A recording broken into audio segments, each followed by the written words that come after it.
Hi today will speak about insurance. जैसा कि मैंने एक पहले वीडियो में कहा था कि इंश्योरेंस इन्वेस्टमेंट नहीं है, उसी पे आज बात करूँगा। सबसे पहले तो कि इंश्योरेंस जो है वो क्यों लेना चाहिए। तो लाइफ अनसर्टेन है, कभी भी कोई भी अनसर्टेनिटी आपके साथ हो सकती है। सो insurance basically covers risks associated with life, with health, or with any other uncertainties regarding loss of income due to permanent disabilities और other critical illnesses। तो सभी चीज़ों के लिए इंश्योरेंस मिलता है। आज मैं पर्सनल इंश्योरेंस की बात करूँगा, मतलब लाइफ इंश्योरेंस।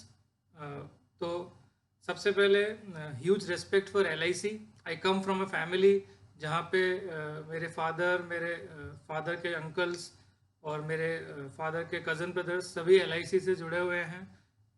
तो LIC के लिए पूरा रेस्पेक्ट रखते हुए मैं आगे कुछ बोलना चाहता हूँ कि LIC ने तब लोगों को इंश्योरेंस के बारे में समझाया, एजेंट्स ने और डेवलपमेंट ऑफिसर्स ने फील्ड पे, तब इसको कोई जानता भी नहीं था कि इंश्योरेंस क्या है। आज 20 25 30 ऑप्शंस हैं, ऑनलाइन कंपैरिजन के ऑप्शंस अवेलेबल हैं। तब LIC मोनोपोली थी।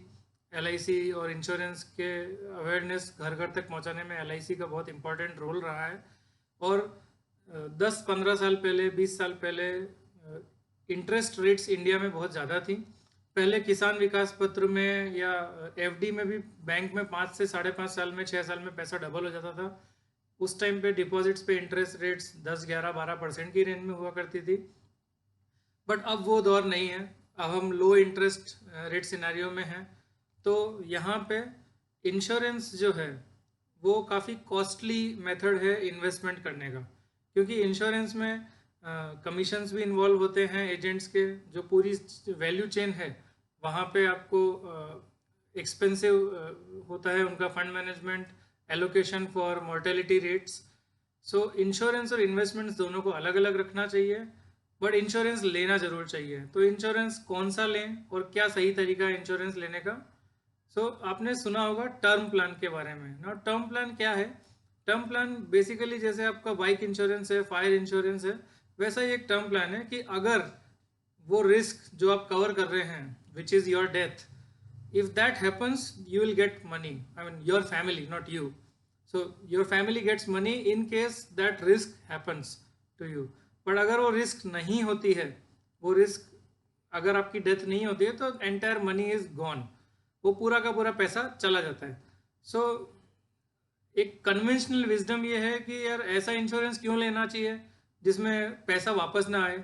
इंश्योरेंस तो ऐसा ही लेना चाहिए जिसमें हम पैसा दें और अगर कुछ ना हो तो हमें वापस पैसा कुछ तो मिले, थोड़ा ब्याज मिले, कम मिले। तो इसी कारण से लोग टर्म इंश्योरेंस नहीं लेते हैं या एक मिसगाइड होते हैं कि टर्म इंश्योरेंस नहीं लेना चाहिए। तो ऐसा बिल्कुल भी नहीं है। जैसे कि बाइक अगर चोरी हो गई या बाइक का एक्सीडेंट हुआ तो ही उसको पैसा मिलेगा, लेकिन अगर साल भर के बाद में बाइक में कुछ नहीं हुआ तो बाइक में वो आपको इंश्योरेंस का पैसा कुछ भी नहीं मिलेगा। आपको नया इंश्योरेंस लेना है, हर साल प्रीमियम भरनी है। सिमिलरली लाइफ इंश्योरेंस भी ऐसा ही है कि आपने डेथ की रिस्क कवर की, डेथ हुई तो पैसा मिलेगा, डेथ अगर नहीं हुई तो पैसा नहीं मिलेगा। अब जब करोड़ों लोग इंश्योरेंस लेते हैं, 1 करोड़ लोग इंश्योरेंस लेते हैं, probability of death for total policy holders is very less. तो हो सकता है कि 100 में से एक पॉलिसी होल्डर की डेथ हो जाए, हो सकता है 200 में से एक हो जाए। तो इंश्योरेंस कंपनीज इस इंश्योरेंस को काफ़ी सस्ता दे सकती है, क्योंकि जो रिस्क है इन पे आउट टर्म्स में वो काफ़ी कम है। बट अगर ये रिस्क आपके फैमिली में आपके साथ हो गई तो इसका इम्पैक्ट बहुत बड़ा होगा। तो इसलिए इंश्योरेंस लेना ज़रूरी है ताकि फैमिली आपकी फाइनेंशियली सिक्योर और सेफ रहे in an unfortunate case of death. लेकिन उसके लिए प्रीमियम जो है वो टर्म इंश्योरेंस में बहुत कम आती है, बिकॉज प्रोबेबिलिटी बहुत कम है आपके डेथ होने की। बिकॉज टोटल पॉलिसी होल्डर्स का जो पूल है उसमें ऐसा नहीं होगा कि एक साथ 10-20% 50% पॉलिसी होल्डर्स एक ही साल में डेथ हो जाए जिनकी। तो टर्म प्लान हमेशा बहुत कॉस्ट इफेक्टिव होते हैं। 50 लाख रुपए तक का टर्म प्लान इजीली 5-6 हज़ार 7 हज़ार रुपये 8 हज़ार रुपये पर ईयर प्रीमियम के बेसिस पे मिल जाता है। 1 करोड़ रुपए तक का प्लान लगभग 8-10 हज़ार से 12 हज़ार रुपये पर ईयर की प्रीमियम पे मिलता है। तो टर्म प्लान आपको कितना लेना चाहिए ये डिपेंड करता है कि आपकी इनकम कितनी है, आपकी फैमिली को फाइनेंशियली हर साल कितनी नीड्स हैं। सो एक थंब रूल अगर आप देखें तो वो ये है कि आपकी एनुअल इनकम का कम से कम 10 गुना और ज़्यादा से ज़्यादा 20 गुना आप ये प्लान ले सकते हैं। ऐसा मैं इसलिए बोल रहा हूँ, तो इसको एक एग्जांपल से समझते हैं कि अगर आपकी एनुअल इनकम 3 लाख रुपए है, विच इज़ मंथली इनकम 25 हज़ार रुपये। सो अगर आपकी डेथ हो जाती है तो ये 25 हज़ार रुपये जो आपकी फैमिली में आते हैं वो नहीं आएंगे, बिकॉज आपकी इनकम चली गई है आपके साथ। तो अब 25 हज़ार रुपये कैसे आए फैमिली में अगर आपकी डेथ हो जाती है उसके बाद भी, तो इसके लिए 3 लाख रुपए आप साल का कमाते थे, उसका 10 गुना है 30 लाख और 20 गुना है 60 लाख। सो 30 से 60 लाख रुपए का इंश्योरेंस आपको करवाना चाहिए। 60 लाख रुपए का इंश्योरेंस अगर आप करवाते हैं टर्म प्लान, और आपकी डेथ अगर हो जाती है और 60 लाख रुपए फैमिली को मिलते हैं, और वो सिंपल अगर बैंक में एफडी भी करा देते हैं, तो 5-6% का जो एफडी का रिटर्न अभी चल रहा है उसके बेसिस पे उनको एक रेगुलर इनकम जनरेट हो जाएगी विच विल बी इक्वलेंट और मोर देन योर इनकम। तो एक रिप्लेसमेंट ऑफ इनकम खड़ी हो जाएगी। सो इसलिए मिनिमम 10 गुना और मैक्सिमम 20 गुना ये एक थंब रूल है। आप अपनी रिक्वायरमेंट्स के हिसाब से प्लान कर सकते हैं कि आपको कितना टर्म इंश्योरेंस लेना चाहिए। और इन्वेस्टमेंट के लिए क्या करना चाहिए, तो क्योंकि ये सिर्फ इंश्योरेंस हुआ, इन्वेस्टमेंट हमने इसमें कवर नहीं किया। ट्रेडिशनली जो एल आई सी की पॉलिसीज थी पहले, जब banks, post office, LIC, PF, यही 3-4 ऑप्शंस ज़्यादा जनता को पता थे और ज़्यादातर पेनिट्रेशन इन्हीं सेविंग स्कीम्स का हुआ करता था। तब इंटरेस्ट रेट और रिटर्न्स 10-12%, 13% तक साल के मिला करते थे लगभग सभी ऑप्शंस में।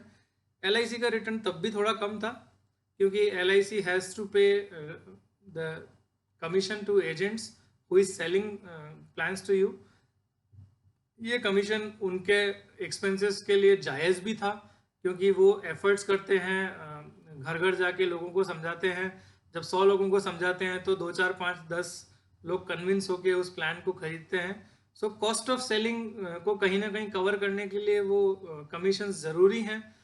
बट अगर आप अवेयर हैं आपकी नीड्स के लिए, अगर आप फाइनेंशियली लिटरेट हैं, और अब क्योंकि ऑप्शंस बहुत ज़्यादा हैं, ऑनलाइन कंपैरिजंस के ऑप्शंस अवेलेबल हैं, प्लान्स डायरेक्टली अवेलेबल हैं जिसमें कोई इंटरमीडियरी नहीं चाहिए, उस सिचुएशन में you need to save your cost of buying insurance, buying your investments. So you can go online, buy direct plans from various insurance companies. But उसके लिए आपको पता होना चाहिए कि कैसे इंश्योरेंस प्लान्स कंपेयर करना है। अगर आपको वो सब नहीं पता है तो go take advice of a independent advisor who can give you right advice. I am not an advisor, I am just an educator. मैं सिर्फ एक मिशन पे हूँ कि लोगों को फाइनेंशियली अवेयर करूँ। जो मिस सेलिंग होती है इस इंडस्ट्री में, जो कि एक रैम्पेंट प्रैक्टिस है काफ़ी हद तक, तो मिस सेलिंग से बचिए, फाइनेंशियली अपने आप को अवेयर रखिए। लेकिन अगर आप फाइनेंशियली अवेयर नहीं हैं तो take an advice from an advisor who is independent, who can take fees for his advice but will guide you for the right product. और आपको अगर कोई भी जानकारी और लेनी है, कोई भी जानकारी और चाहिए, तो नीचे कमेंट बॉक्स में आप कमेंट करिए, मैं उसका रिप्लाई ज़रूर करूँगा। और आगे और भी किसी विषय पे वीडियो आप चाहते हैं तो वो भी मुझे बताइए, उस पर भी मैं वीडियो बनाऊँगा। और इंश्योरेंस का पार्ट हमने कवर कर लिया, इन्वेस्टमेंट्स का पार्ट हम आगे आने वाले वीडियोस में ज़रूर करेंगे। सो जानकारी आप रेगुलरली लेते रहें, उसके लिए चैनल को सब्सक्राइब करना ना भूलें। Subscribe, like, share and share it with your friends, family, your father, uncle who may be buying insurance, who are paying premiums. Ask your family कि आप कौन सा इंश्योरेंस लेके रखे हैं, एंडोमेंट प्लान है, मनी बैक प्लान है, ULIP है या टर्म प्लान है। अगर वो टर्म प्लान नहीं है तो कैसा प्लान है, उसमें कितना एक्सपेंसेस है, आपका जो इन्वेस्टमेंट्स हो रहा है उसमें से कितना एक्सपेंस में जा रहा है और कितना एक्चुअली रिटर्न जनरेट करने के लिए इन्वेस्ट हो रहा है further. So ask this questions because इस पे रिटर्न्स बहुत ज़्यादा डिपेंड करता है। And take right advice and invest in products which you understand. All right, thank you.